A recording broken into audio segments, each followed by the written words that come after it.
forte em seu amor, pois nele alicerçada, segura e firme está, e sobre a rocha eterna jamais se abalará. A pedra preciosa que Deus predestinou sustenta pedras vivas que a graça trabalhou. E quando o monumento surgir em plena luz, a glória do edifício será do Rei Jesus.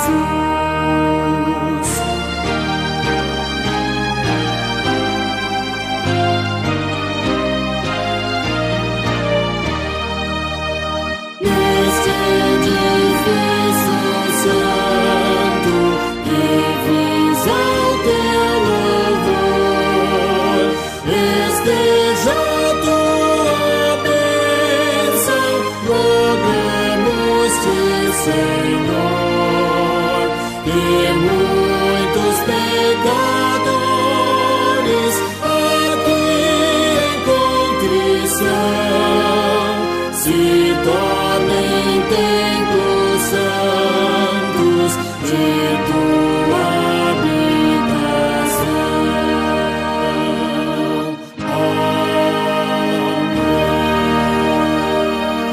Amém. Bom dia, irmãos. Mais uma vez estamos aqui neste domingo, 6 de setembro, iniciando mais uma lição da escola dominical, da nossa escola bíblica dominical. Quero cumprimentar a todos com a graça e a paz do Senhor Jesus. Vamos ter uma palavra de oração antes de começarmos. Que Deus possa estar abrindo a nossa mente, o nosso coração, através do Teu Santo Espírito, e que nós possamos realmente estar absorvendo, entendendo e compreendendo a palavra, os propósitos dela e, consequentemente, a aplicação dela na nossa vida pessoal, na nossa vida em comunidade como igreja. Senhor Deus e Pai, nós te agradecemos pela bênção de podermos estudar a Tua Palavra e te pedimos nesse instante que o Teu Santo Espírito, Pai, possa abrir o nosso coração, a nossa mente, no sentido de que possamos estar entendendo com discernimento o que Tu tens a nos comunicar, a falar para nós, a nos instruir, ó Pai, como filhos, como servos, como igreja, Senhor. Nós te pedimos, te agradecemos esta bênção, em nome de Jesus. Amém. Irmãos, esta é a última lição que nós vamos ter da nossa revista Expressão, desse tema do trimestre, que na realidade ele foi mais que um trimestre, né, devido às questões da pandemia e tudo aí, e férias do pastor e tudo, nós interrompemos a sequência, mas o importante é que nós estamos concluindo estudos bastante interessantes, bastante importantes dessa revista, cujo tema foi Igrejas em Apuros.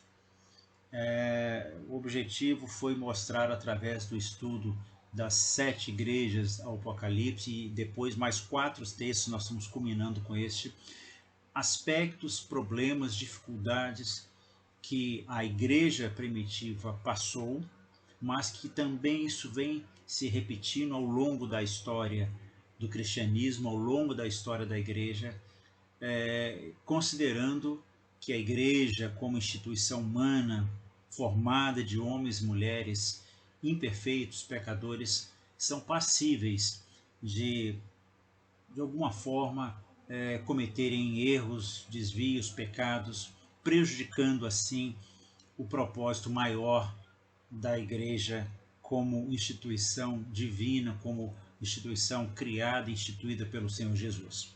E é dentro desse espírito, dentro dessa palavra que nós queremos estudar e colocar em prática lições, colocar em prática que nós possamos aprender e avaliar as possibilidades, avaliar as questões que aconteciam e aconteceram na igreja primitiva, acontecem hoje nos nossos dias e que nós, como igreja, precisamos estarmos atentos a isso. A lição hoje é a de número 13, cujo o tema básico colocado pelo autor da lição foi a igreja debruçada sobre a Escritura e dedicada à sua proclamação. O texto básico é de 1 Timóteo 3, 14 e 15, que eu quero estar lendo agora com os irmãos. Aquele título em negrito, né, que em nossas Bíblias aparece, nós sabemos que é apenas uma forma didática de comentar o que vai ser escrito abaixo. Então, é bastante interessante porque é colocado assim: a Igreja de Deus, coluna e baluarte da verdade. Então, colocando que a igreja deve ser coluna, deve ser baluarte da verdade e o grande mistério da piedade. E o que é ser igreja de Deus? O que é ser coluna, baluarte da verdade? Paulo, então, no verso 14, ele começa a falar com Timóteo, o jovem pastor que ele tinha como um filho na fé, e ele diz assim: escrevo-te essas coisas esperando ir ver-te em breve.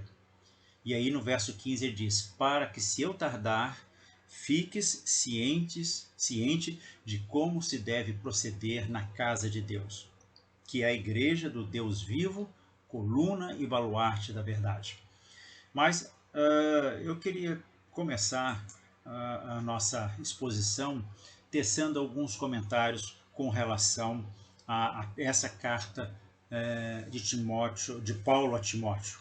Ou seja, nós vemos que Paulo escreve para Timóteo com o intuito de instruí-lo de como proceder com ele como ministro do Evangelho, como pastor, né? E mencionando o próprio Paulo algumas das suas experiências e levando para ele orientações, exortando orientações que atingiam várias áreas da igreja, da vida pessoal da igreja e da vida pessoal de pastor dele, Timóteo. E nós vemos que as exortações, elas são constantes e pertinentes e caracterizam predominantemente a forma de ensino na igreja. Ao longo da carta, Paulo também mostra uma relação entre a igreja e a verdade. Que verdade é essa? Nós vamos estar estudando, chegando a chamá-la de coluna e baluarte da verdade. Mas o que Paulo queria ensinar e dizer a Timóteo com esta expressão que nós lemos há pouco, que é a igreja do Deus vivo, coluna e baluarte da verdade?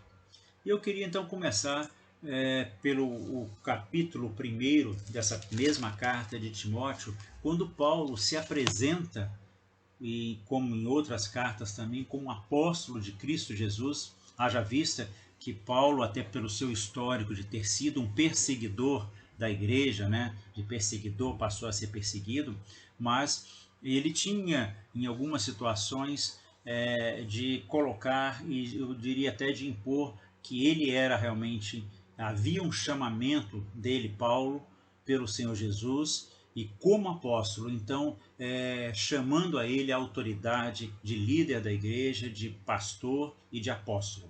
E nós vemos então no capítulo 1, quando já no verso 2, ele já se identifica com Timóteo. E ele diz, dentro do texto, a Timóteo, verdadeiro filho na fé, graça, misericórdia, paz da parte de Deus Pai e de Cristo Jesus, nosso Senhor. E aí ele começa no verso 3, contando um pouco do que estava acontecendo, de que quando ele estava de viagem rumo à Macedônia, ele pediu que Timóteo permanecesse ainda em Éfeso.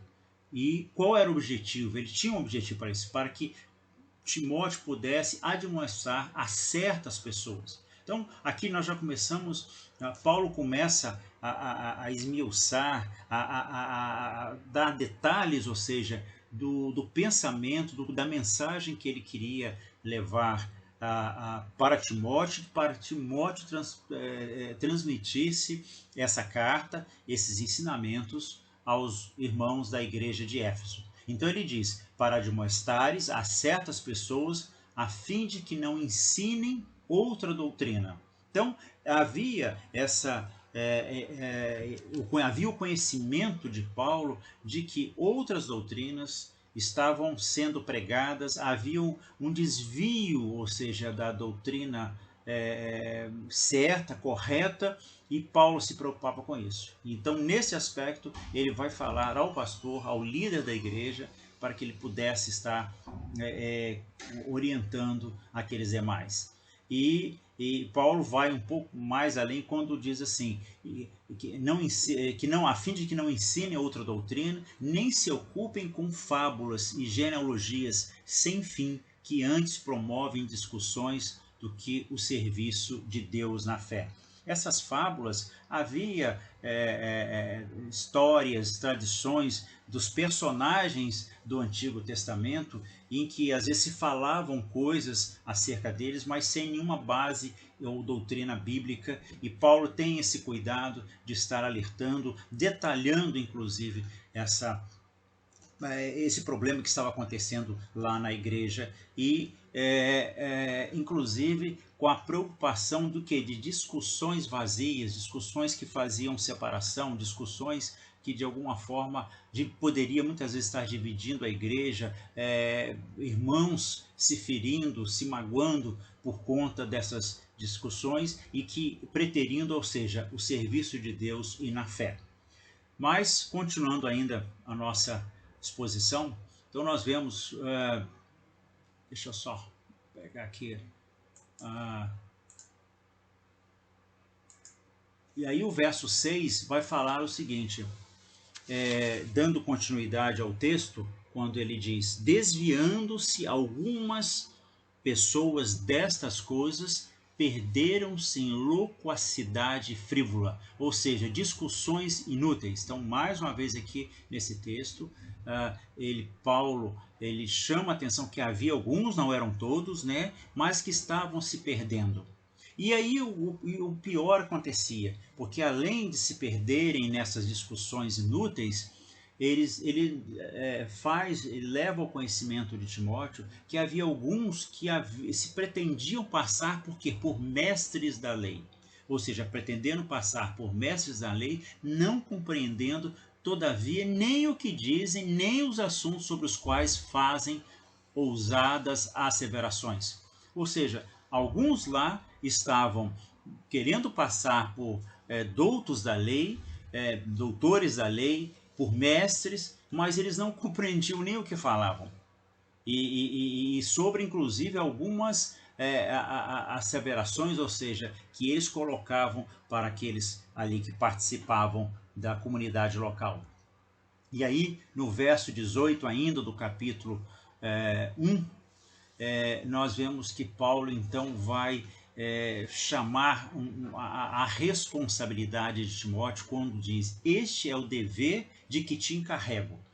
Então Paulo ele tem esse cuidado, Paulo tem essa intenção realmente de estar chamando Timóteo a essa responsabilidade que ele queria, que ele transmitisse essa mensagem e essa chamada de atenção e essa exortação à comunidade. Então ele diz, este é o dever de que te encarrego, ó filho Timóteo, segundo as profecias de que antecipadamente foste objeto. Essas profecias, segundo a Bíblia de Genebra, o comentário bíblico, isso poderia estar relacionado ao acontecimento das imposição de mãos dos presbíteros sobre a vida, sobre Timóteo, quando do chamamento e da separação dele para o ministério.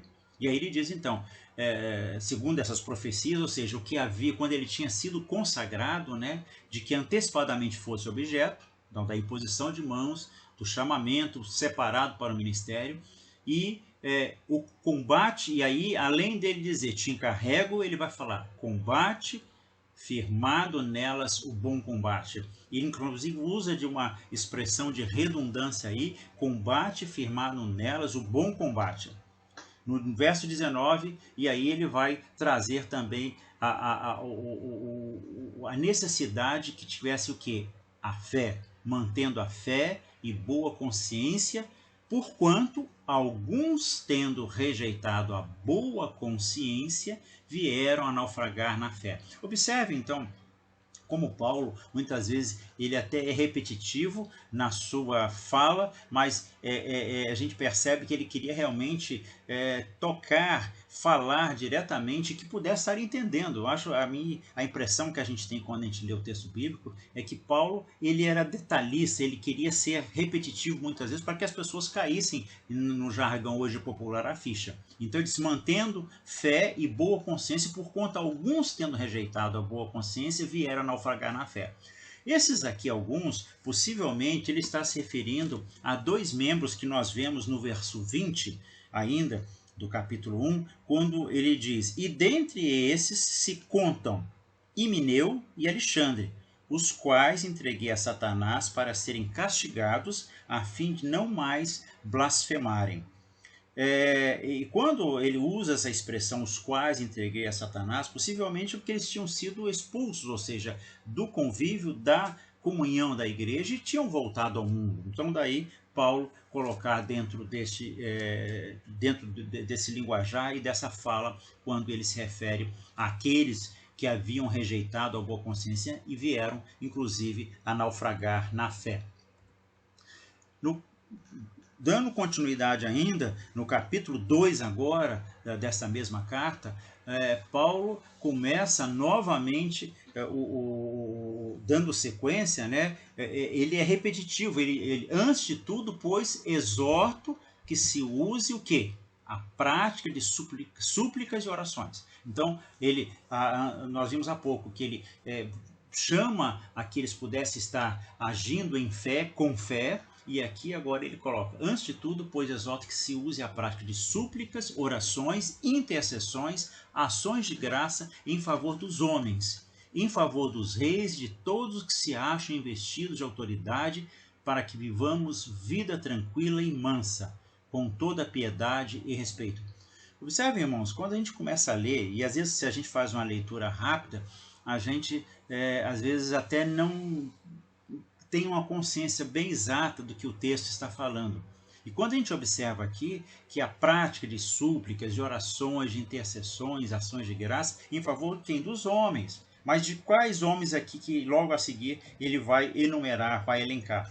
A favor dos reis e de todos que se acham investidos de autoridade. Ou seja, a necessidade que a igreja, como baluarte da verdade, como coluna da verdade, deve estar preocupada, ou seja, naqueles que governam a comunidade, naqueles que têm a autoridade de governantes.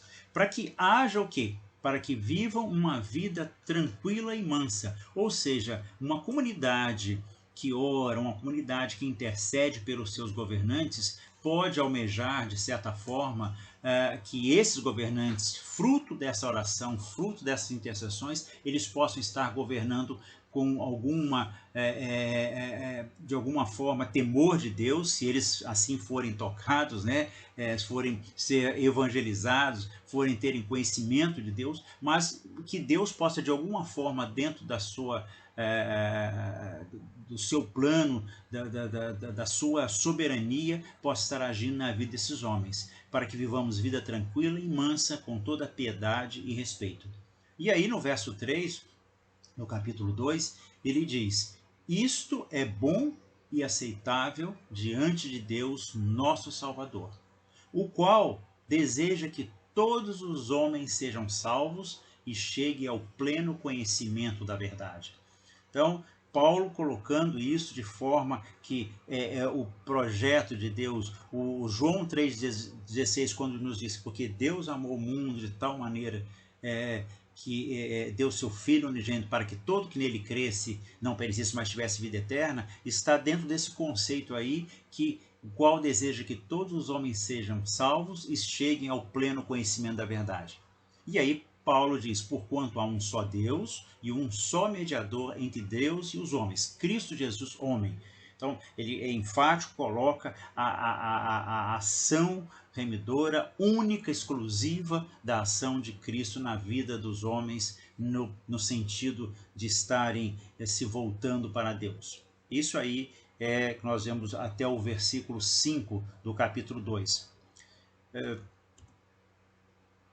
E aí, já partindo para o capítulo 3 de 1 Timóteo, no verso 2 do capítulo 3, Paulo começa a elencar algumas necessidades. E aí ele fala, olha, é necessário, portanto, que o bispo, que o pastor, que o líder, né, seja irrepreensível.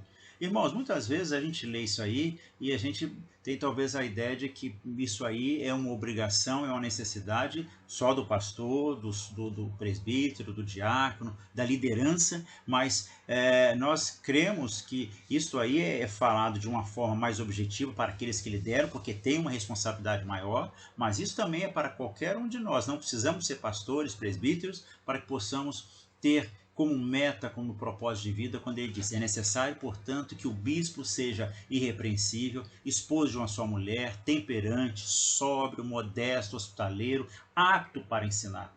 Vejam quantas qualidades Paulo vai elencar nessa sua exortação. Essa necessidade que o pastor, que o bispo, seja irrepreensível, quer dizer, não cometa falhas, não cometa erros, não cometa pecados. No relacionamento familiar, né, o esposo de uma só mulher, temperante, a temperância, ser sóbrio, modesto, hospitaleiro, apto para ensinar. E olha, observem que ele então aqui vai fechar pelo menos essa primeira parte aqui do texto que nós estamos vendo, a aptidão, ou seja, para o ensino da palavra. E aí ele vai já sair desses aspectos e mostrar, inclusive, até falando de algumas coisas como a bebida, e não dado ao vinho. Não há a proibição aqui de não beber vinho, mas o cuidado para não exagerar, o cuidado para não se exceder. Não violento, porém cordato, inimigo de contendas e não avarento. Então, o líder, o pastor, ele não pode ser violento, ele tem que ser cordial, ele tem que fugir de contendas, de discussões, de tudo que possa gerar rupturas de relacionamentos. Não avarento, então, com relação também às suas posses, ao dinheiro, quer dizer, está se referindo dentro desse aspecto aqui. E aí, nós, no verso, então, 4 e 5, ele vai complementar. Veja bem quantas questões Paulo vai abranger, vai colocar, mostrar da necessidade, ou seja, de que Paulo mostrando várias questões da vida pessoal de um pastor, mas que também de alguma forma se traduz para nós. E ele diz que governe bem a própria casa, criando os filhos sob disciplina com todo respeito. A necessidade, então, do governo da casa. Quantas vezes nós vemos nos nossos dias as famílias sendo desestruturadas porque muitas vezes o papel do homem, o papel da mulher, o papel do marido, o papel da esposa não é cumprido adequadamente, inclusive à luz da Bíblia, dessas orientações com relação a isso, ou seja, essa relação com os filhos, a relação de respeito, de disciplina que deve haver, que hoje nos nossos dias, com certeza, nós vemos que isso tem sido tão deixado de lado, tem se perdido no tempo, explicando-se muitas vezes, se justificando muitas vezes, que os tempos mudaram, que não é mais assim, acabou-se o tempo do respeito, quando o pai falava, o filho obedecia de imediato, abaixava a cabeça, o tratamento, enfim, tantas outras coisas nós podemos falar com relação a esse respeito e essa questão da disciplina no lar, que infelizmente nos nossos dias isso está bem distante de algumas necessidades que nós deveríamos ter nas nossas casas e igrejas. E aí ele complementa, pois se alguém não sabe governar a própria casa, como cuidará da casa, da igreja de Deus? Então essa relação que ele precisa ter a experiência pessoal, familiar, individual, para que ele possa também na comunidade, ele estar exercendo um papel de liderança e de cuidado. E aí o verso 6, ele vai ter o cuidado com relação aos neófitos, ou seja, o neófito ele não pode ser chamado à responsabilidade de algumas coisas, até por ser novo, né? Por ser ainda inexperiente e ser criança, usando na expressão que Paulo muitas vezes usa, que ele quis dar um alimento sólido e eles ainda queriam tomar leite, né? Então, não seja neófito, para quê? Que havia o risco do neófito suceder que se ensoberbeça e incorra na condenação do diabo.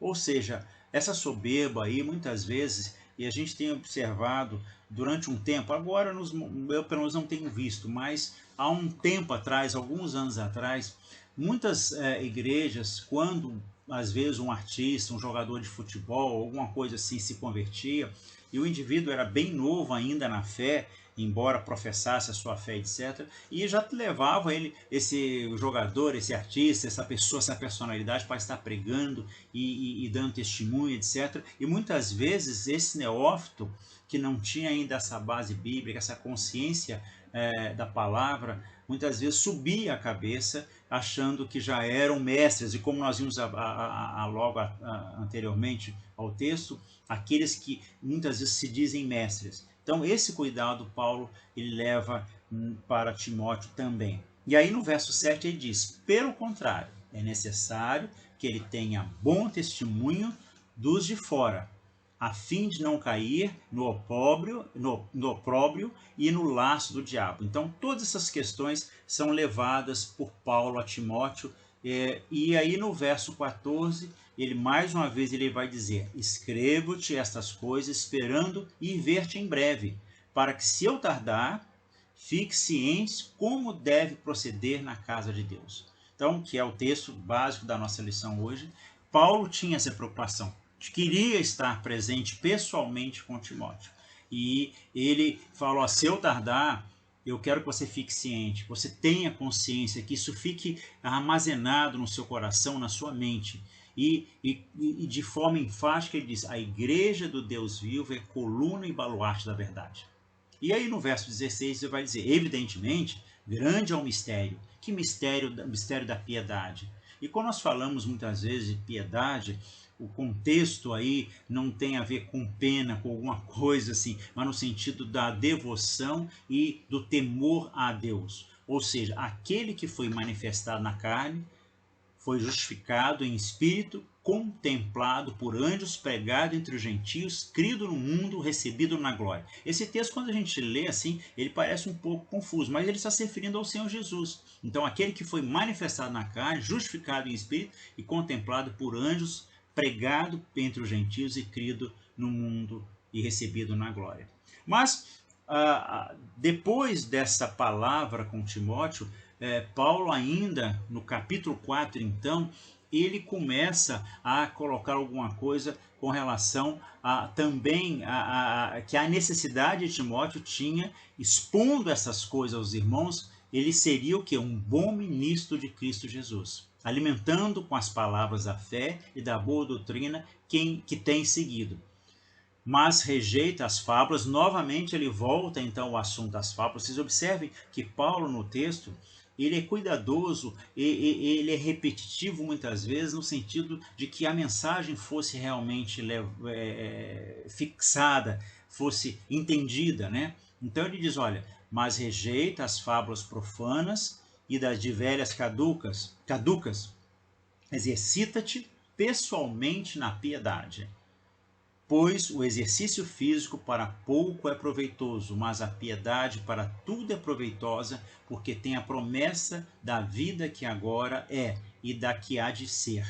Fiel é esta palavra e digna de inteira aceitação. É essa a conclusão que Paulo coloca aí com relação ao que ele fala acima, que fiel era essa palavra e digna de inteira, total aceitação, para que Timóteo pudesse realmente estar levando a sério essa orientação. E aí nós vemos no verso 10 que ele diz, ora, é para esse fim que labutamos, é para esse fim que nós trabalhamos, é para esse fim que nós nos esforçamos sobremodo, porquanto temos posto a nossa esperança no Deus vivo, Salvador de todos os homens, especialmente dos fiéis. E aí ele novamente exorta de uma forma imperativa, ordena e ensina estas coisas. Então Paulo toma esse cuidado, ele dá todas as dicas, dá todas as explicações da necessidade, das observâncias das coisas que ele está falando, do cuidado e a preocupação que ele tinha com aqueles que estavam se desviando, daqueles que estavam fraquejando na fé. E aí ele termina aqui esse parágrafo dizendo: ordena e ensina estas coisas. E aqui no verso 12 ele vai falar um pouco até mesmo para os mais jovens: ninguém despreze a tua mocidade. Pelo contrário, torna-te padrão dos fiéis na palavra, no procedimento, no amor, na fé e na pureza. Quantas coisas Paulo exorta para que nós sejamos padrão. Padrão dos fiéis na palavra, no procedimento, no amor, na fé, na pureza. Até a minha chegada, Paulo diz a Timóteo: aplica-te à leitura, à exortação e ao ensino. Como que Paulo muitas vezes, talvez se nós estivéssemos lendo e o próprio Timóteo dizendo, mas novamente ele está me pegando meu pé mesmo, né? Então ele diz assim: até aplica-te à leitura, quer dizer, ao estudo da palavra, ao conhecimento, ao entendimento, ao discernimento. E consequentemente, após a leitura, o entendimento, você vai fazer o quê? Você vai estar pregando, você vai estar exortando e ensinando.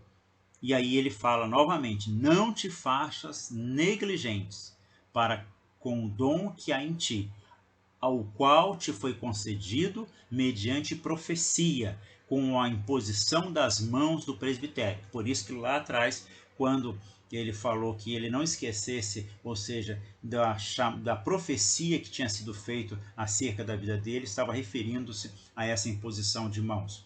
Então, irmãos, quantas coisas importantes nós estamos vendo nesta carta.